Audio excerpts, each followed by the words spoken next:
উনি তো বলেছিলেন কোর্টে দাঁড়াতে হলে গিয়ে আমি কোর্টে বলবো। কোথায় গেল বাবু? আসেনি, দাঁড়াও, এই তো সবে শুরু, সামনে থেকে গুরু। আসতে ওনাকে কোর্টে হবে, এই কোর্ট না তো অন্য কোর্ট, ওনাকে কোর্টে আমি আনবই, এটা মাথায় রাখবেন। কোর্টে ওনাকে আমি আনবো, এনেছিলাম বিগত দিনে, বলেছিলাম আগামী দিনও মানবো, এটা মাথায় রাখবেন। উনি তো কোর্টের ঊর্ধ্বে নয়, মাননীয় যারা বিচারপতিরা আছে দেখুক।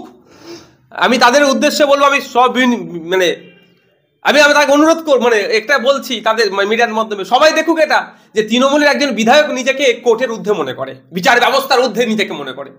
কোর্ট ডেকেছে, আসছে না, পরবর্তীতে দরকার লাগলে পিজন ভ্যানে তুলে নিয়ে আসবে, বড় গাড়ি করে তুলে নিয়ে আসবে কোর্ট অর্ডারে। অপেক্ষা করুন, অপেক্ষা করুন। আপনি বলছেন যে পিজন ভ্যানে তুলে নিয়ে আসবেন, আমি আসতে পারবো, আমার ক্ষমতা নেই। মানে আপনি বলছেন আইন নিয়ে আসবে, কিন্তু ভাঙড়ে আমরা পঞ্চায়েতে দেখলাম যে 9 জন উভয় দলের মানুষ মারা গেল, সেই দলের আসামিগুলো কোথায়? ভাঙড়ে যে এত গন্ডগোল হলো সেইগুলোর আসামি কোথায়? ভাঙড়ে যে এত মানে ভোটে রিগিং হলো, ছাপ্পা হলো, বললো যারা জিতেছে তারা জিতেনি। দেখুন, ব্যাপারটা হচ্ছে আইন বিচার ব্যবস্থা তো আমি চালাচ্ছি না, বিচার ব্যবস্থা চালাচ্ছে বিচারকরা, এবং পর্যাপ্ত পরিমাণে হাইকোর্টে অ্যাডভোকেট, এই আপনার জাজেসও নাই। আপনি দেখেছেন পশ্চিমবাংলা মানে কলকাতা হাইকোর্টে প্রায় 40% বিচারপতি নাই, ফলে স্পিড আপের ক্ষেত্রে হচ্ছে, মামলা চলবে। আর অনেক ক্ষেত্রে একটু তো এদিক সেদিক হচ্ছে, আপনি বুঝতেই পাচ্ছেন ডেটের ক্ষেত্রে। তারপরেও বিচার ব্যবস্থা জিন্দাবাদ, বিচার ব্যবস্থার মাধ্যমে বুঝে নেবো। উনি দরকার লাগলে কোর্টে উঠে বলবো ওই আমার সম্পর্কে যে কথা, তো কোর্টে এসে উনি পালিয়ে বেরিয়েছেন। এর জবাবটা ওনাকে কোর্টে আসি নেবো, আমি কোর্টের মাধ্যমে ওনার কাছ থেকে জবাব নেব। আপনি বলছেন কোর্টের মাধ্যমে জবাব দেবেন। আপনি শওকত মোল্লার বিরুদ্ধে মামলা করেছেন, শওকত মোল্লা কোন এক সভা থেকে আপনাকে জঙ্গি বলেছে, কিন্তু আবার শওকত মোল্লাকে এই বিজেপির বিরোধী দলনেতা শুভেন্দু অধিকারী তিনিও শওকত মোল্লাকে জঙ্গি বলেছেন। আপনি যখন শওকত মোল্লার বিরুদ্ধে মামলা করেছেন, ঠিক শওকত মোল্লা আবার শুভেন্দু অধিকারীর বিরুদ্ধে মামলা করেছেন। কি হচ্ছেটা কি? দেখুন, শওকত বাবুর সম্মানে আঘাত লেগেছে শুভেন্দু অধিকারী মহাশয়ের বক্তব্যটাকে, সেই জন্য শওকত বাবু আইনের দ্বারস্থ হয়েছে। শওকত বাবুর মন্তব্য আমাকে আঘাত লেগেছে, আমার ডিগনিটিতে আঘাত লেগেছে, শুধু আমার নয়, স্পিকার স্যারকেও আঘাত দিয়েছে, রাজ্যের মুখ্যমন্ত্রীকেও আঘাত করেছে। যদি আমি একজন জঙ্গি হই, তাহলে বিধানসভায় স্পিকার স্যার আমাকে ঢুকতে দিচ্ছে কেন? যদি আমি একজন অসামাজিক দেশদ্রোহী কাজের সাথে যুক্ত থাকি, পুলিশ মন্ত্রী আমাকে অ্যারেস্ট করছে না কেন? এতজনকে আঘাত দিয়েছে, ওনারা কি ব্যবস্থা গ্রহণ করবে বলতে পারবো না, আমি ব্যবস্থা গ্রহণ করবো। ওই জন্য আমি আইনের দ্বারস্থ হয়েছি। আর শওকত সাহেব হচ্ছে নটোরিয়াস ক্রিমিনাল, ওটা আমি বলছি, 100 বার বলবো।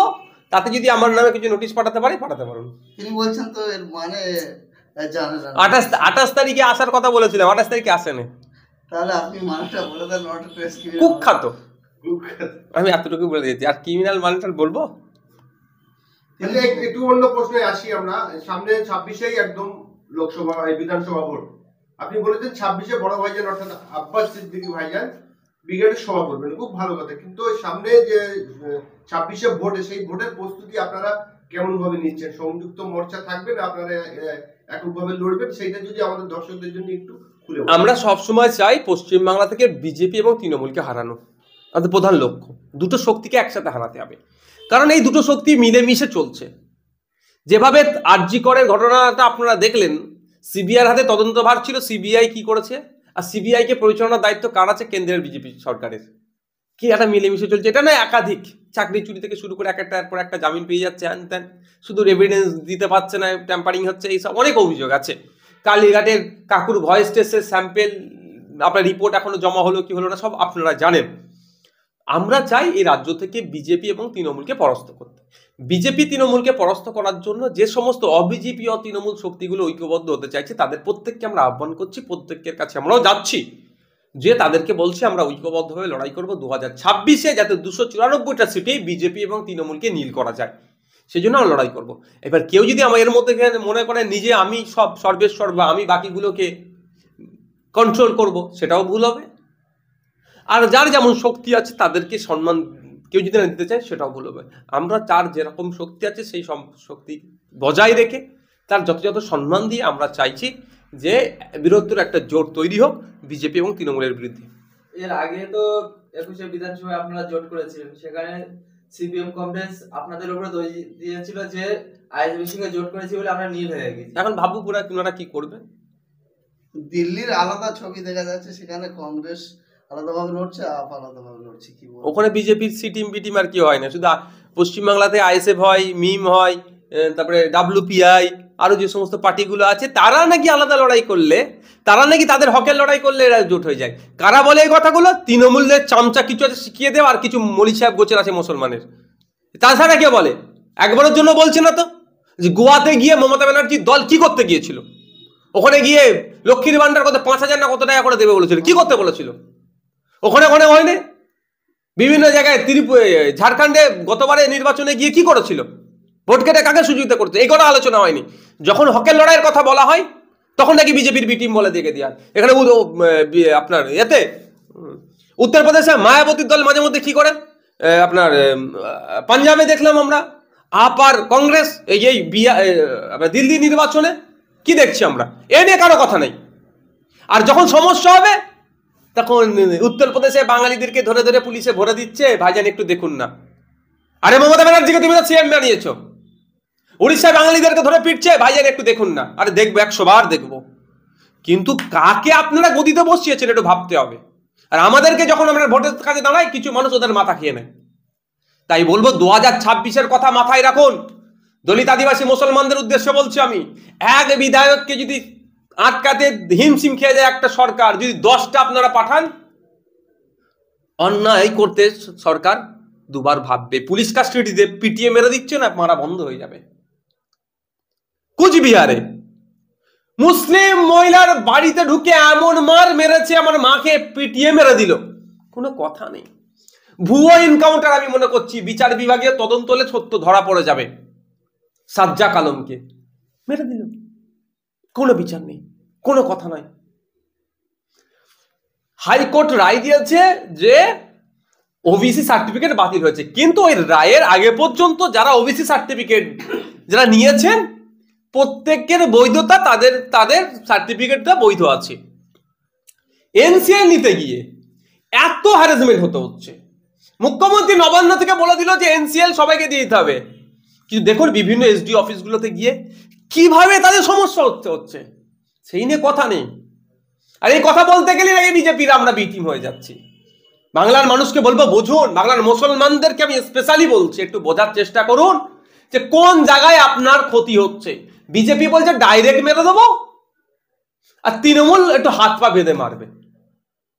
একটু ভাবার সময় এসেছে, ভাবতে হবে। হাত পা খোলা থাকলে লড়ে নিতে পারবেন গণতান্ত্রিক প্রক্রিয়াতে পেনের খোঁচা দিয়ে, আর হাত পা বেঁধে দিলে আর পেন চালাতে পারবেন না। তৃণমূল হাত পা বেঁধে আপনাদেরকে এইরকম ধ্বংস করার চেষ্টা করছে, বিজেপি যেটা সরাসরি করছে। মুদ্রার এপিট আর ওপিট, তৃণমূল আর বিজেপি আলাদা কিছু নয়, এদের টিকি বাঁধা আছে কোথায়? নাগপুরে। সুতরাং ভাবার সময় এসেছে যে 2026-এর 10টা নওশাদ সিদ্দিকী আমাদেরকে বিধানসভায় পাঠাতে হবে। 10টা নওশাদ সিদ্দিকী বিধানসভায় পাঠালে সরকার অনৈতিক কাজ করা বন্ধ হয়ে যাবে, মাদ্রাসায় টিচার এসে যাবে, শিক্ষা প্রতিষ্ঠানগুলোতে টিচার যাবে, হসপিটালে ডক্টর যাবে, দুর্নীতিগুলো বন্ধ হবে। আর না হলে ওই 77টা বিজেপি নিয়েও কিচ্ছু লাভ হবে না। আপনি বলছেন 10টা নওশাদ সিদ্দিকী, যদি 10 জনকে আপনারা জেতেন, এই আসবার মতো তো সে আবার অন্য দলে চলে যেতে পারে। আপনি পিছনে ফিরে দেখবেন শূন্য করতে শূন্য, হাতে শুধু নওশাদ। না, আপনি কথাটা ঠিকই বলেছেন। তো নওশাদ সিদ্দিকী তো যায়নি, নওশাদ সিদ্দিকী তো যায়নি। দেখুন মানুষ যাবে, মানুষের উপরে ভরসা করতে হবে। এই যে আপনি এখানে আমাকে ইন্টারভিউ নিচ্ছেন, আমার সিকিউরিটি আপনাকে কি এখানে সিকিউরিটিটা আছে কি? আপনি তো আমাকে মেরে দিতে পারেন এখন, কিন্তু ভরসা আপনাকে করছি বলি তো, আমি অ্যালাউ করেছি বলি তো আমার সিকিউরিটি আপনাকে ছেড়েছে। তো মানুষকে ভরসা করতে হবে। বেইমানি কেউ করতে পারে, আর কেউ ভরসা রাখবে, পজিটিভ নেবেন। তবে হ্যাঁ একটা কথা বলি, আমরা রাজনৈতিকভাবে নবীন, কিছু কৌশল আমরা আগামী দিনের জন্য আনছি, যেটা কমিটমেন্ট করবে সেইখানেই তাকে আর দাঁড় করিয়ে রেখে দেবো। সেই কৌশলটা আমরা নবীন বলে করতে উঠতে পারিনি, এখন নিয়ে আসছি।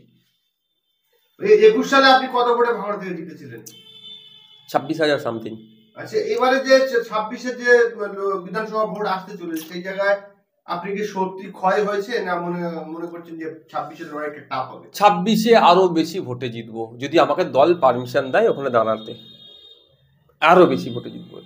21-এ মিথ্যাচার করা হয়েছিল, বিজেপি চলে আসবে, হ্যান ত্যান, বিজেপির দালাল হ্যান ত্যান করেছিল। আর এই এখন ভাঙন্নায় সারা রাজ্যের মানুষ হাত কামড়াচ্ছে যে আইএসএফকেই আরো 10টা জিতাতে পারতাম। বলছি তো মানুষ, ওয়াকাব বোর্ড নিয়ে অনেক চিৎকার করছে রাজপথে, বিধানসভার মধ্যে ওয়াকাব বোর্ড নিয়ে না চৌধুরী সাহেব না হাকিম সাহেবকে একটাও তিনি কথা বললেন না কেন? এই প্রশ্ন তো মানুষ বুঝতে পারছে। জিসিপি তো পাস হয়ে হ্যাঁ, লড়াইয়ের জায়গাতে কথা বলছে না কেন? এখন আরো বেশি মানুষ ভোট দেবে। হ্যাঁ, এটা আপনি অস্বীকার করবো না, কিছু মানুষকে ভয় দেখিয়ে চুপ করে রেখেছে। ভাই ভোটটা তো তারা দেবে, সে ভোটের দেওয়ার রাস্তা আমাদের তৈরি করবো। আমরা তো দেখেছি ভোট দেওয়ার সময় তার টেপ লাগিয়ে দেওয়া হয়, তার দাঁড় করিয়ে দিয়ে ভোট অনেক নোংরামি হয়, নোংরামিটা বন্ধ করবো।